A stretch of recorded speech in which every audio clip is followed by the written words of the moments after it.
Bueno, ahora les voy a explicar sobre el aparato reproductor femenino y vamos a empezar con lo más importante que va a ser pues el ovario.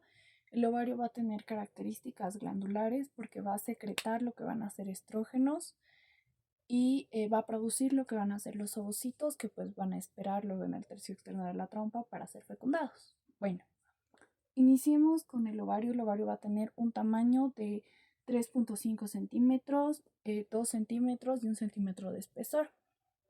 Este se va a ubicar en nulípara. Primero explicamos los términos. Nulípara va a ser una persona que no ha tenido partos previos, o sea que no ha dado a luz.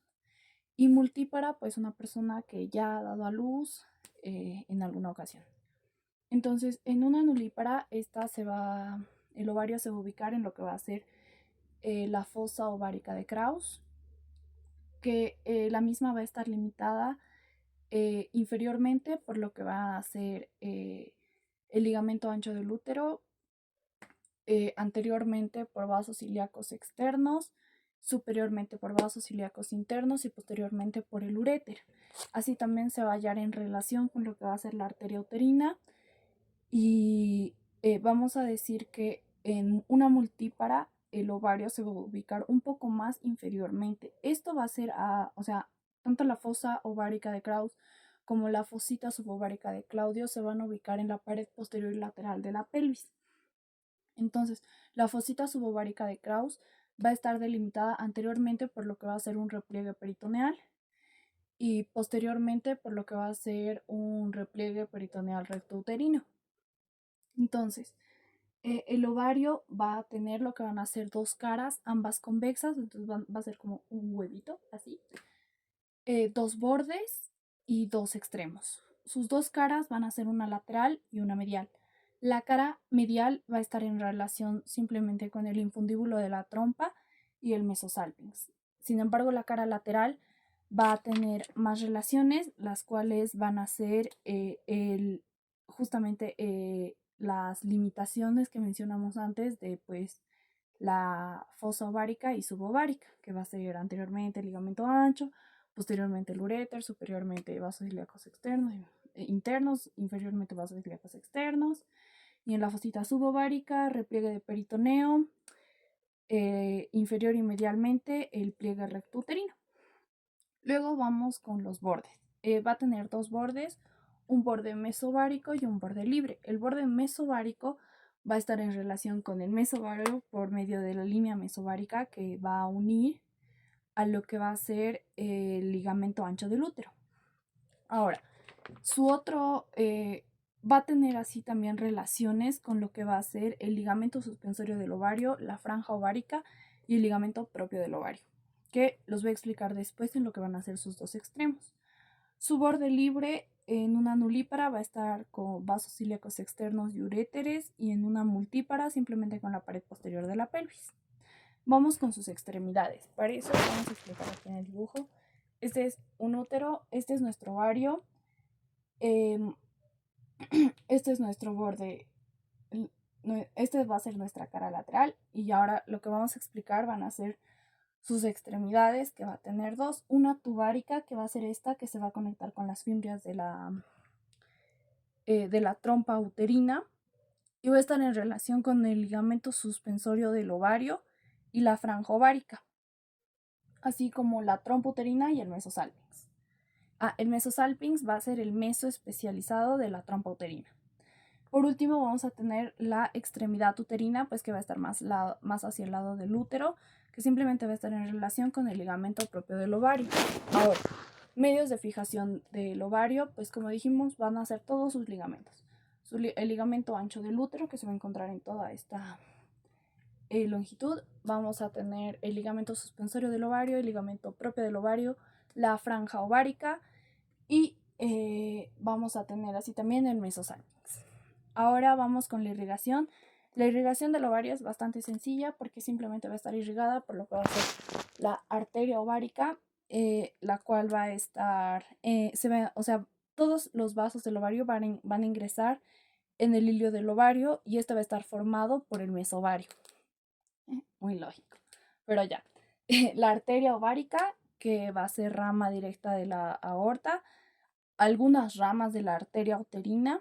Su drenaje venoso va a ser por la vena ovárica, su inervación pues por el plexo ovárico, y en el ilio se va a encontrar tanto la vena, la arteria, como los nódulos linfáticos, sus vasos linfáticos y pues sus nervios.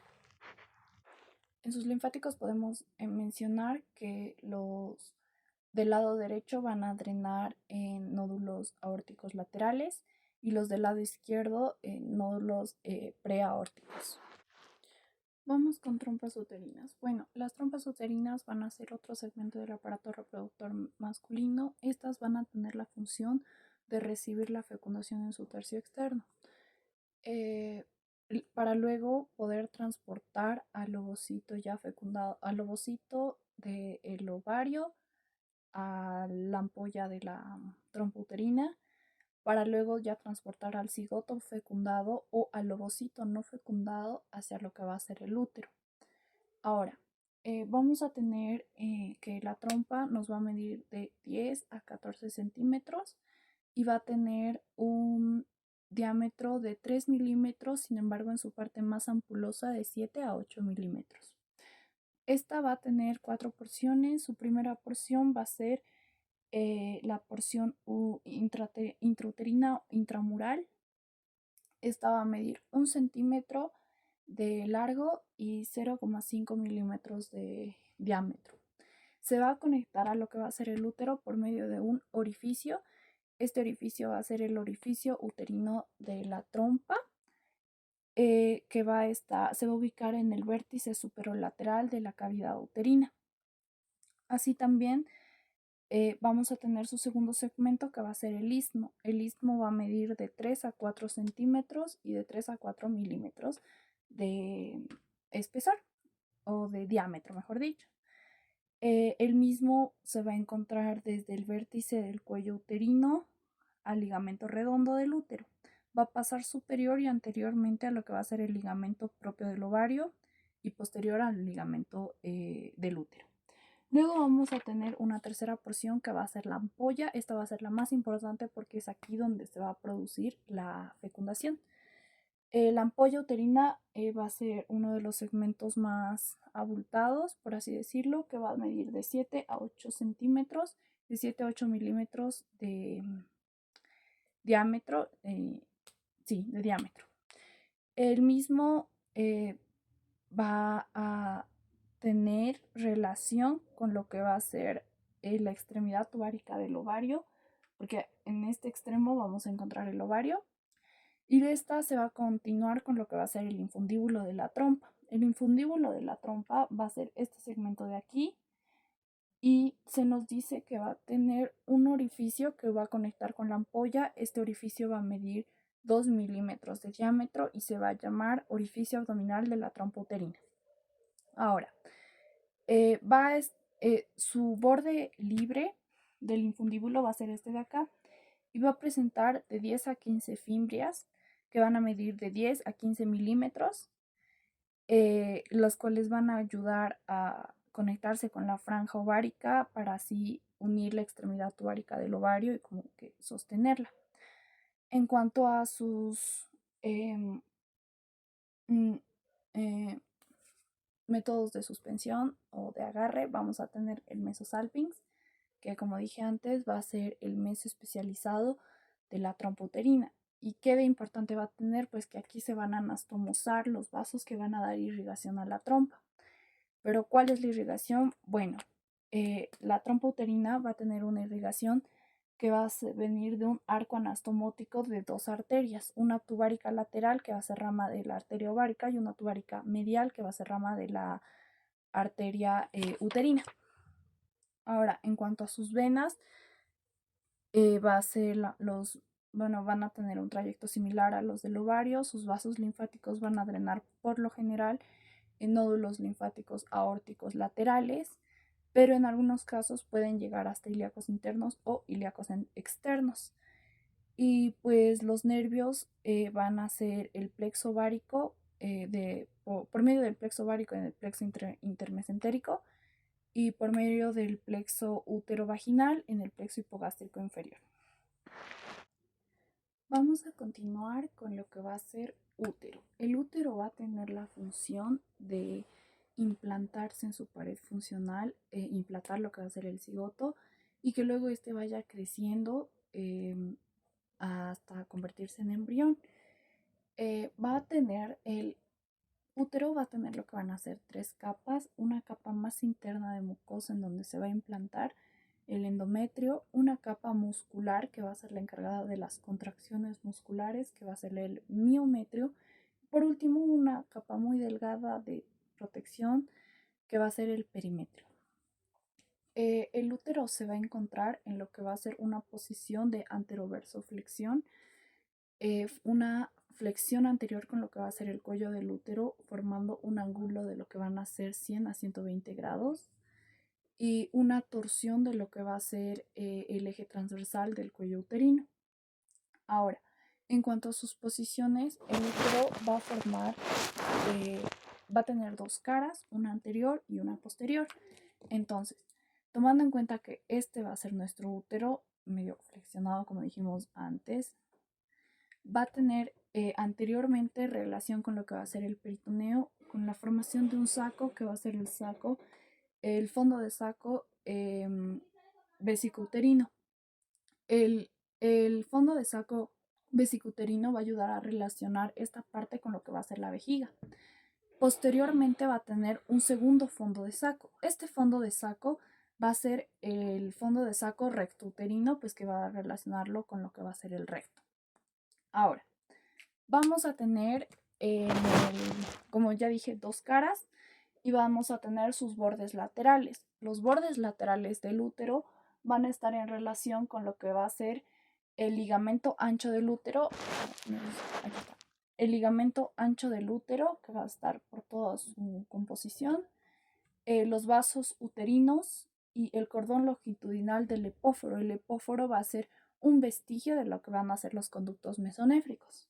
Ahora, vamos a tener que el útero va a tener 2 ángulos, que como dije antes van a ser los ángulos superolaterales del útero, así también llamados cuernos del útero. Recordemos que aquí iniciaba lo que va a ser la porción intramural y el istmo de las trompas uterinas. Es por eso que aquí se va a encontrar el orificio de la trompa uterina.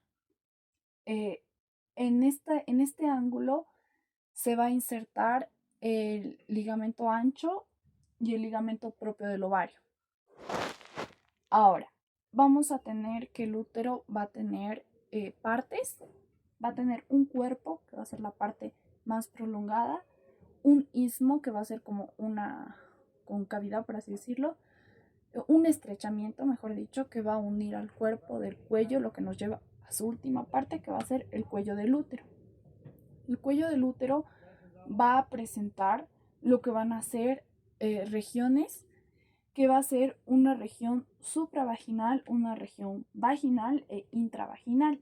La región vaginal va a estar separada de la vagina, por lo que va a ser el fornix vaginal. Así también internamente vamos a tener que el cuello uterino o cervix va a tener 2 agujeros, el OSI y el OSE. ¿Qué van a hacer estos? Pues son orificios cervicales externos y orificio cervical interno, uno por cada uno. Ahora, ¿cómo va a ser la configuración interna del útero? Bueno, pues vamos a tener que su mucosa o la cavidad uterina, mejor dicho, recordemos que el útero va a tener la forma de un cono truncado inferiormente. Inferiormente va a estar en relación con la vagina, anterior con la vejiga, posterior con el recto. Sin embargo, su configuración interna, la cavidad uterina realmente va a tener la forma de un triángulo invertido, como lo puedo dibujar acá, va a ser un triángulo invertido. Ahora, vamos a tener que superiormente, así también superior y posteriormente va a estar en relación con asas intestinales y con el colon sigmoides. Ahora, ¿cómo va a ser su... va a tener un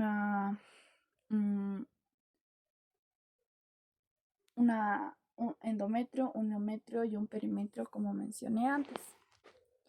Ahora vamos con su irrigación. La irrigación del útero va a estar dada por la arteria uterina que va a bajar por el borde lateral del útero y se va a ubicar cerca al cervix donde va a dar una rama cérvico-vaginal. Así también va a ir ascendiendo y va a dar, antes de llegar al cuerpo del útero, una rama vésico-vaginal.